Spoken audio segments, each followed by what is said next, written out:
morning and welcome to Health Talk, sponsored by Mon General Hospital.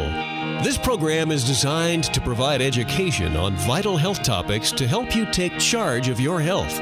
You'll also be introduced to Mon General's committed physicians, allied healthcare professionals, and quality programs and services.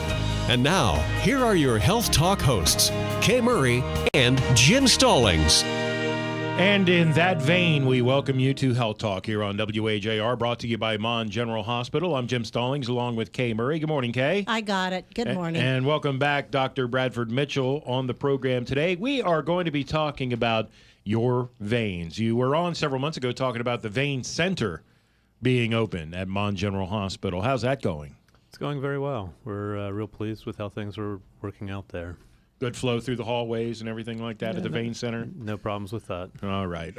Today we're talking about venous insufficiency or venous insufficiency. Which one is it? Venous. Venous insufficiency. So what is that?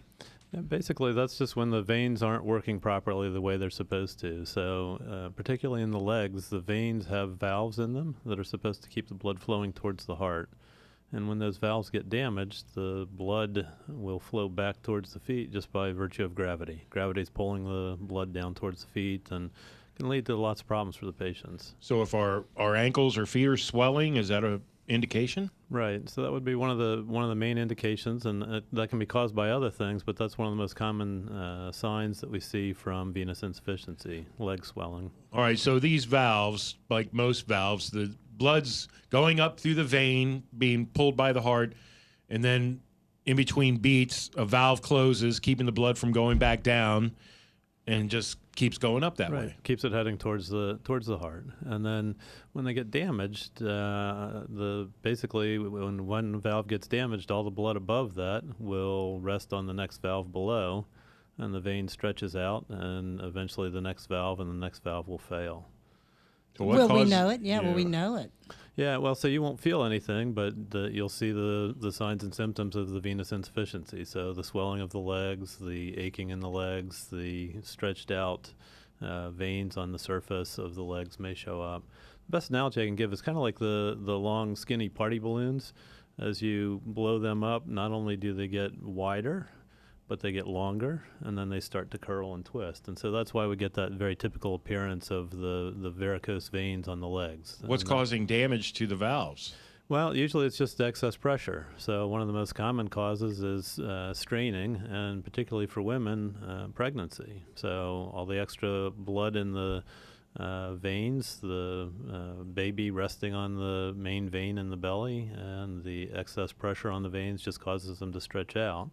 And unfortunately, once the valve's damaged, they can't be repaired. So it becomes a progressive process. Does obesity have anything to do with this at all? Yeah, overweight patients also put extra pressure on the valves, and again, once one valve is damaged, all the blood from the top of your head down to wherever the first valve that's intact is putting pressure on the walls above it to stretch out. As it stretches out, the next valve gets stretched until it turns the wrong way, flips backwards, and is damaged. Smoking does give problems for the veins, tends to make them a little bit weaker.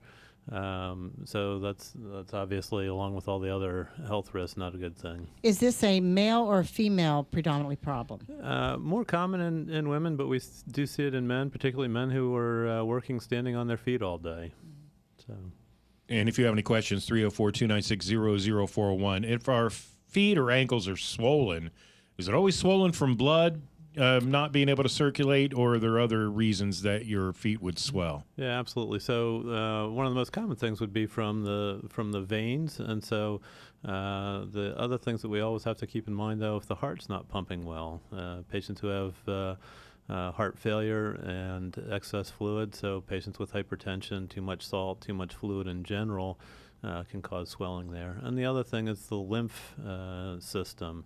So more blood comes in through the arteries and goes out through the veins. That extra fluid that gets in and around the cells is normally taken up by the lymphatic channels.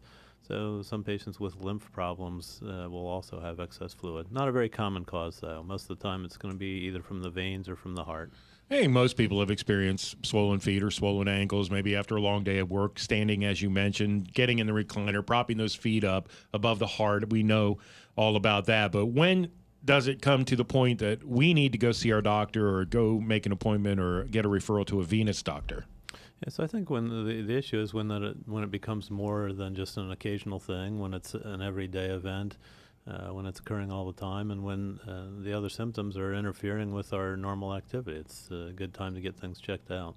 So if it happens every day, that's a problem. Yeah. And what are some of the problems associated with the swollen feet, swollen ankles? Is that causing pain, keeping us doing from what we want to do? Yeah, so very often the symptoms that patients complain of with venous insufficiency would be swollen legs, aching, itching and burning on the skin over top of the veins, particularly as they become stretched out.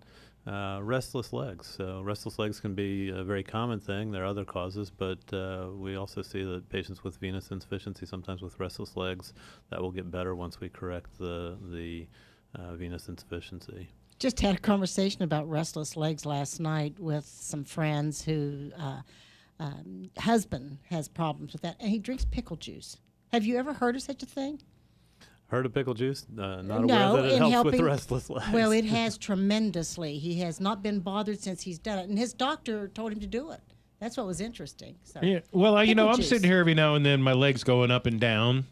Just sitting here talking to you, I thought maybe you looked at me when you brought up the restless leg. Is that what restless leg is, or is it happen during the night? I guess maybe we need to talk about that a little bit. Normally, that's something that we see with patients that happens at night when they lay down, the feeling that they have to get up and move the legs, feeling like the desire to get up and move. Okay. 304-296-0041 is our number. I see we have a call coming in, and if they stay through the break, we'll get right to it when we come back to Health Talk here on WAJR. Dr. Bradford Mitchell is our guest, and we're talking about venous insufficiency. We'll be back in just a moment to Health Talk on WAJR. The doctors, the latest news and procedures. Your local health connection is Mon General's Health Talk. If you'd like to be on the show, call 304-296-0041. The venous valves start to malfunction, and the blood can't circulate to the heart properly. That's what we're talking about when it comes to a venous insufficiency this morning. It must be very, very tiny little valves. Because Okay. they're not very big veins, I don't think, going down there, right? Well, actually, the veins in the thigh are pretty sizable, and those are the ones that we start with taking care of. So there's actually two systems we kind of broadly divide up. There's hundreds of veins in the leg, but we kind of broadly divide them up into two groups, the deep and the superficial group of veins. So the deep ones are the ones that are inside the muscle. So even if the valves fail there, the contraction of the muscles in the legs, just as you wiggle your toes, as you move, as you walk, the contraction of the muscles will tighten up around the vein and will help keep the blood going in the right direction. About 10 years ago, Kay and I knew a guy. He's no longer with us, but they took a vein out of his leg to use in his heart procedure, perhaps? Yep. And so those are the same veins that we're talking about. So the superficial veins run just underneath the skin, so between the skin and the fat. So there's nothing there to really squeeze on them to keep the blood going in the right direction. Let's take a phone call from Trish. Good morning, Trish. You're on with Dr. Mitchell. Go right ahead. Good morning, everyone. This is the same thing that I have, I'm pretty sure. And when I heard you guys this morning talk, I wanted to call in and ask a question. I'm a hairdresser. I just turned 40. And I noticed about 6 months ago, my ankles started swelling, and they're especially my left one, and it's just really, really. I'm having a lot of pain too, and my doctor gave me Lasix, and they're really not working. My question is, how do you treat this? Because I'm having a lot of problems. Well, Trish is on her legs a lot, too, I bet, standing, being a hairdresser. Yeah, absolutely. It's a very typical scenario that we hear from our patients, very typical type of symptoms that she's having, and the work history goes along with that. So Lasix will generally get a lot of fluid out of the system. The problem is that it's not getting it out of the tissue in the leg. So it's not really a very effective way to treat this. So the first thing is to make the diagnosis, and the way we do that is with an ultrasound. And so we offer screenings for our patients where they can come in and we just look at the blood flow in the thigh, and just takes just a few minutes for us to do that with the ultrasound. We can look at the leg and see, is the blood flowing in the opposite direction during the ultrasound, and so then we can tell that the valves aren't working. It shouldn't flow back towards the feet. Have you had an ultrasound, Trish? No, I have not. I haven't even, well, I just went to my regular doctor and I got the LASIX about 2 months ago, but they're not even working. Yeah, it sounds like you made the first step. And so then you get the ultrasound, and if it's determined that she does have this valve problem or this insufficiency, how do you go about treating that? Right. So the first thing is that a lot of insurance companies will require that people try using stockings first of all. So basically the stockings are performing the function like we talked about with the muscles, with helping to squeeze and put pressure to keep the blood flowing in the right direction and prevent swelling. Compression stockings. Compression stockings. And the problem is that those stockings are very tight, and they run all the way up to the thigh if you're going to keep the blood flowing in the right direction all the way up the leg. Most patients find them fairly uncomfortable, but it is something that the insurance companies require. The biggest problem is it doesn't really squeeze around the whole side. It just pushes from one side on the outside of the vein, and the moment you take those stockings off, the blood's flowing in the wrong direction again. So unless you're then wearing, what do you do after she takes the stockings off? So unless you're wearing them 24/7, it's not very effective, and the valves don't heal from it. So the procedure that we do is we seal off those veins that are between the skin and the muscle, and we seal off the segment usually in the thigh. That main segment usually will take the pressure off, and then the blood gets shunted or redirected into the veins deep within the leg inside the muscle, where the muscle contractions can help to push it back towards the heart. How do you seal it off? It's a very simple procedure, and we do it right there in the vein center. It's an outpatient procedure. You can actually drive yourself to the center for it and drive yourself home afterwards, and we have you up and walking around the same day. And basically, under ultrasound, we put an IV into the vein, either just above or just below the knee. Under ultrasound guidance, we pass a laser fiber through the IV up to the top of the thigh where it joins back into the deep system, and turn the laser on and seal the vein off. So you're rerouting the blood. Yeah, basically once that part's sealed off, the side branches that connect the deep and the superficial system will shunt the blood or reroute, bypass the blood into the deep system, and then the muscles will help with getting it pumped back in. And that almost sounds like a permanent solution. It really is. This is the same vein that's taken out during, in the past, taken out during bypass surgery. This is the vein that used to be, years and years ago, was done in vein stripping, where they would tie it off and just yank it out. It was a very painful process, a lot of swelling, a lot of bruising.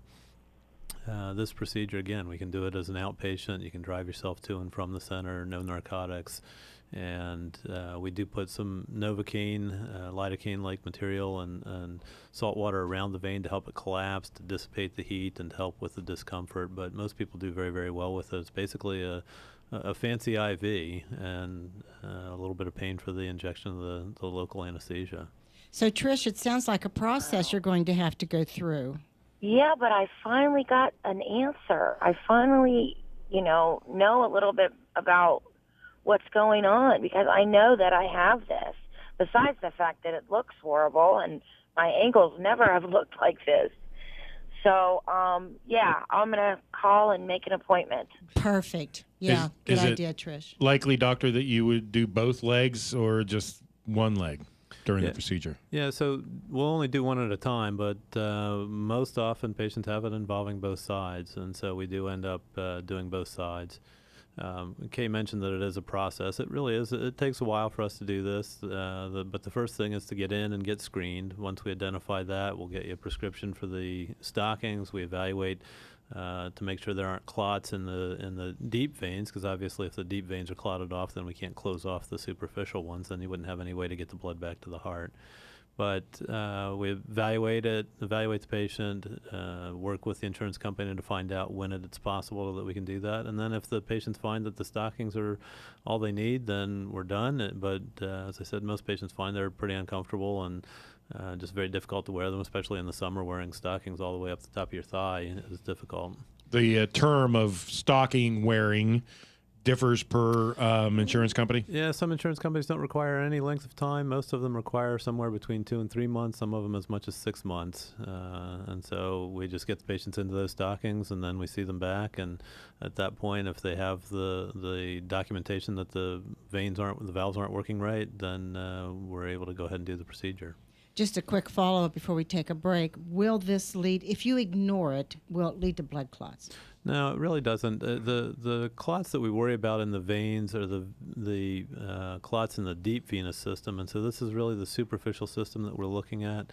You can get some clot in the vein when the flow is not good, and usually what the symptoms of that will be phlebitis. There'll be aching and discomfort in those veins right underneath the skin. So just the valves not working doesn't really lead to the clots that You'll we know worry the about. difference. You'll know the difference. Yeah. Okay. Dr. Bradford Mitchell is our guest today, and if you want to get on the phone and ask a question and do what Trish did, find an answer, then call us at 304-296-0041. We'll be back to Health Talk right after this. This is Mon General's Health Talk. If you have a health-related question, call us now at 304-296-0041. And there's still time for you and your pickle juice. We're just having some conversation. Still time for you to get in your phone call if you have a question about venous insufficiency. Dr. Bradford Mitchell is our guest, and there's a new vein center at Mon General Hospital. And so if we want to, I guess first we should do like our caller did and visit our doctor. Absolutely. But sometimes he'll just put you on Lasix, and that doesn't treat the problem. But like she knows now, even though she's on Lasix, that it's not really helping her. So now she takes the next step. Right, and so the next step would be just to call and set up a screening to look at the veins. And again, in a very short period of time with ultrasound, we can tell if the blood's flowing in the wrong direction. Then if it is, we'll go ahead and give a prescription to the patient for the stockings to get that process going and set up to do a formal exam. The formal ultrasound on the leg takes half an hour to an hour for us to look at the whole deep vein system and to check all the flow and to kind of map out where the valves are bad and what we should do for treatment. Do patients say to you that those stockings are difficult to deal with every day, or do people get used to them? And will the insurance pick up the cost for the stockings? Yeah, sometimes they do, sometimes they don't cover the cost. So it's a little bit bizarre that they require you to wear it, but then they won't cover it, and they can be expensive. So we work with the companies that provide the stockings and try to help the patients out with getting that when we can. Yet most patients don't find them very comfortable and difficult to get on. They're very tight, and if you get the calf high, not so bad, but the thigh high, very difficult to get the stockings all the way up and to be comfortable in them, particularly when it's hot outside. So if we're walking straight-legged or see somebody walking straight-legged, they might have compression stockings on, right? That could be. Any lifestyle change that we can make in about 60 seconds? Yeah, there's really not a whole lot that you can do, especially once the valves are damaged. There's really the things that we advise our patients are to avoid the salt, to minimize the amount of fluid that they're retaining.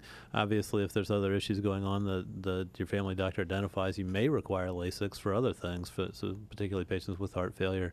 Lasix is a benefit to keep the fluid minimum. And then elevation of the legs and the stockings to help with the symptoms. I was going to ask you how important it is to elevate your legs at the end of a work day, and is it important to get it above your heart? Yeah, so the key is it's all about gravity. So if you can get the ankle above the knee above the hip, and the hip even or above the heart. Otherwise, as long as you're standing up or sitting up, the pressure goes from the top of your head down to wherever that last valve is that's working, and you have a big column of blood just sitting there, stretching things out and causing the blood to back up. Thank you for validating the importance of staying in the recliner as often as possible with your legs up. And even if you can get your legs up in the middle of the day, if you can take a break at lunch or on your break, get your legs up, and that will help. Dr. Bradford Mitchell, our guest on Health Talk here on WHAR. Video of this program will be available later online. Morgantown AM is coming up next, so stay tuned for that right after the news on Full Service 1440 WHAR.